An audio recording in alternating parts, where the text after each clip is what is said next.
আসসালামু আলাইকুম guys, welcome to my new blog.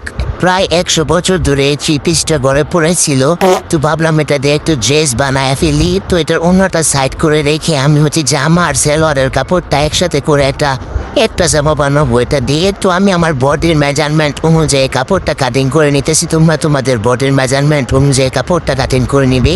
তো আমি বডির পার্ট কাটিং করা কমপ্লিট হয়ে গেছে। এখন আমি নিচের ঘেরের পার্টটা 11.5 ইঞ্চি করে মার্ক করে 3টা পার্ট করে নিয়েছি। এখন এটাকে আমি এই সেলোয়ারের কাপড়টা আমি সেম মেজারমেন্ট অনুযায়ী কেটে নিয়েছি 11.5 ইঞ্চি করে।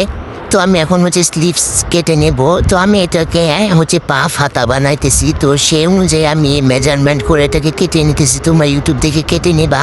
তো এখন সব কাটিং করা হয়ে গেছে, এখন চলো সেলাই করে আসি।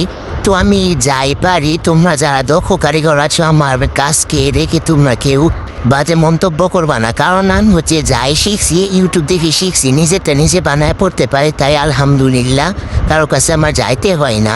তো আমি বডির নেটগুলো সেলাই করে এখন কুচিগুলো দিয়ে নিতেছি। আর তোমরা যারা ভিডিওটা ফেসবুক থেকে দেখতেছো, ফেসবুক পেজটা ফলো করে দিবে, ভিডিওতে লাইক শেয়ার করে দিবে আর কমেন্টে মন্তব্যটা জানাবে। তো দেখতে দেখতে আমার সবকিছু জয়েন করা হয়ে যাইতেছে, আর তিনি আমাকে জামা সেলাইতে দিবেন, আমার কাপড়ের উপর বসে আছি।